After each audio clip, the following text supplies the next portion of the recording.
那接下来呢，我们就进入到第二个科判，就是建立有证无证。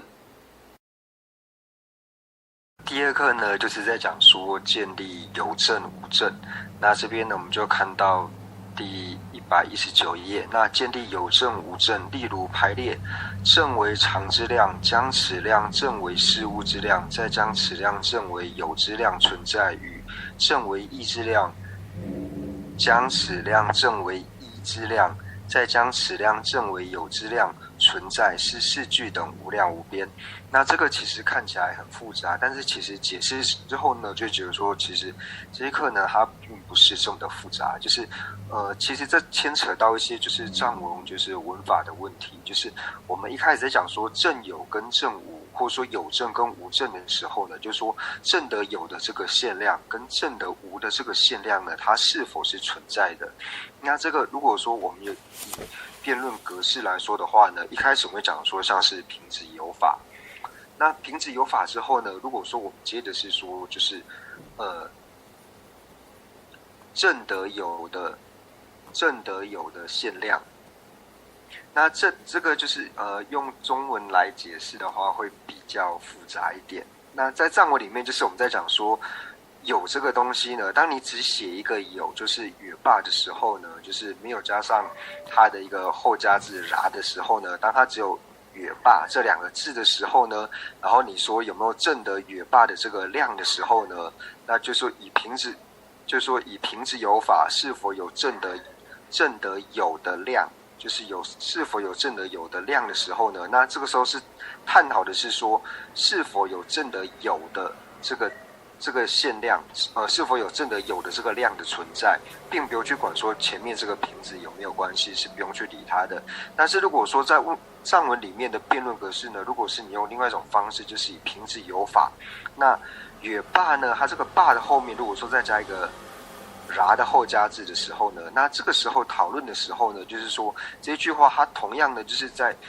排列起来看是一样，只是多加了一个ra的后加字，但是在问的时候呢，就是说凭子有法是否有正的有的正量的时候呢，是问说是否有正的凭子它本身是不是存在的这个量，就是说这两者是有差别的，就是你加上了这个ra后加字呢，就变成说凭子有法的时候，你要把凭子带入进来，是问说是否有正的凭子是有的这个量。那如果说只是凭子有法，那有正的凭子这个量，你不要把那个就是月霸的那个霸的后面呢，如果没有ra这个后加字的时候呢，那问的时候就是只问说是否有正的有的这个量，那这两者呢是有区别的，就是在辩论的时候呢是有区别的。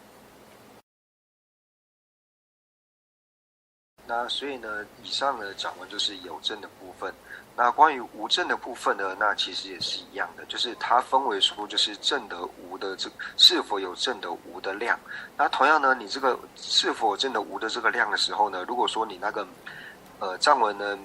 没有呢叫做美霸，就是无呢叫做美霸。那是否有就是美霸没有这样后加字这个ra的时候呢，那是否有正的无的这个量呢是没有的，因为无它本身就不存在的缘故，所以就不需要去探讨说是否有正的无的这个量。但是呢，如果你在无的后面呢加上ra的一个时候呢，那这个时候就是是否有正的这个就是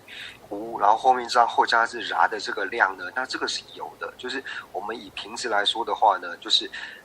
有没有凭子呢？就是正的凭子是没有的这个量呢？就是这个再问说是否有正的凭子是没有的这个量的时候呢？那这个没有的这个藏文它是有加一个ra的，那这个呢也是不存在的，因为凭子它本身是存在，它是有的，所以就不会有正的凭子是没有的这一个量。所以这边呢在讲说。建立有证跟无证的时候呢，最主要是探讨说它这个藏文字后面呢，它本身是否有加上后面的后加字这个ra的这个字。当有的时候呢，当加上去之后呢，它所了解的意义是完全不一样的。所以我们在说，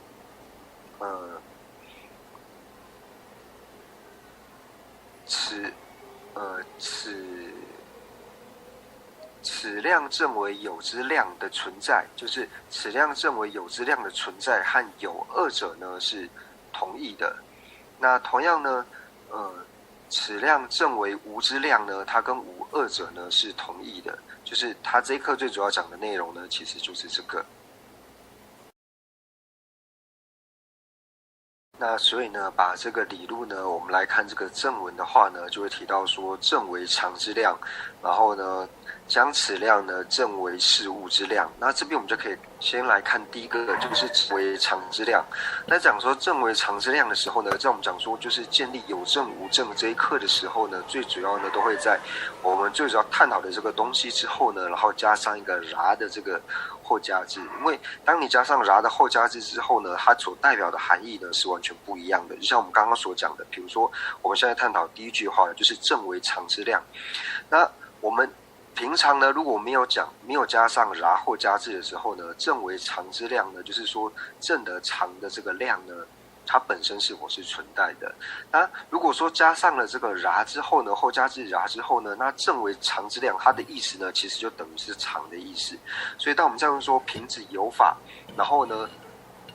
平子有法，那是否有正为常之量的时候呢？那这个时候如果说平子有法，是否有正为常之量？如果说没有放上后加字然的时候呢，那其实你放这个平子有法的时候呢，它其实跟这个平子一点关系都没有，它只是要问说是否有一个正的常的这个量。那这个呢，答案是肯定的，因为本身就有一个正的常的量，因为常呢它本身呢是存在的。那如果说平子有法，那正为常之量是否有正为常之量呢？那这个时候如果说你在常的这个后面呢，如果说加上了一个然的后加字的时候，那这个时候就变说在探讨说平子它本身呢是否是常。那在探讨说平子它本身是否常的时候呢，那是否平子有法，是否有正为常之量呢？那这个常如果说呢，它后面是有一个然的后加字的时候呢，那这个时候就是没有的，因为平子它本身并不是常法。就是当你把这个然字加上去的时候，就是在探讨说平子它本身是不是常法。那因为平子不是常法的缘故呢，所以这个呢就是不成立的。所以同样的呢，我们再看第二个，将此量正为事物之量呢，就是说如果单单看这一句话的时候，因为它这个呢是有加上，就是事物它本身的那个霸后面呢是有加上后加字的，所以呢，将此量正为事物之量呢，它本身呢是跟事物二者呢是同义的。所以这边呢，我们在探讨有正跟无正的时候，就是我们在探讨的时候，就是你所探讨的每一个像是常之量或是事物之量，或是有之量呢，那在藏文里面它全部呢都是要加上一个后加字这个然字之后呢才去做探讨。因为加上然这个后加字之后呢，就是在探讨说你所探讨的这个事物，就是说你的有法，比如说是平子也好，或是无常也好，那它本身是不是常或是不是事物，那主要呢是在探讨这个东西。那如果说没有加上后面这个然的后加字呢，就是在探讨本身常是否有正的常的量，或是否本身有正的事物的这个量，那这些本身都是肯定的，因为它本身的常跟事物它本身就是存在的。那所以呢，这一课呢，它其实最主要就是说藏文呢，它在文法上面的一些就是区别呢要了解。因为如果说加了这个后加字这个啦的时候呢，它所了解的就是你所探讨的问题呢是完全变得不一样。那同样呢，我们在说正为一之量，或者说正为相异之量。那正为一之量的时候呢，就是全部都是牵扯到说，就是它的文法，就是它我们加上然。那当然说在藏文一之后呢，它不会加上然，它是替代的，就是用度。就是总之，它这一课呢，就是我们在探讨说正为正有正无，或者说常之量，正为常之量，正为事物之量，正为有之量，正为无之量等等的，就是要把说你所探讨的这个东西呢，你后面呢都要加上它这个所谓的啦敦，就是藏文里面它的文法啦的一个特殊的这个用法呢，就是你加上去之后呢，它所理解的意义呢，就会牵扯到说你前面的这个有法跟有法是否有关联。那接下来呢，就是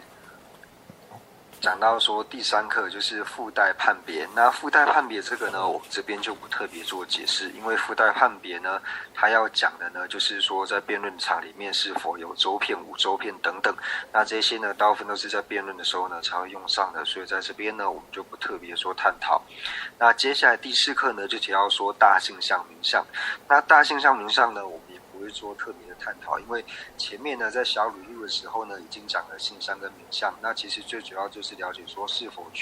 齐备呢甲有三法，或者说呢是否齐备时有三法，然后这边大性向跟名向呢，它就是只是一直把它互相多添加，那这边多加了之后呢，就是现在我们去讲的话没有透过辩论，只会越来越迷糊，所以这边呢我们不特别去探讨说大性向跟名向，我们只要把握好，就是之前在小理路的时候提到说性向跟名向，然后它定义的部分呢，这些部分我们能够了解之后就可以了。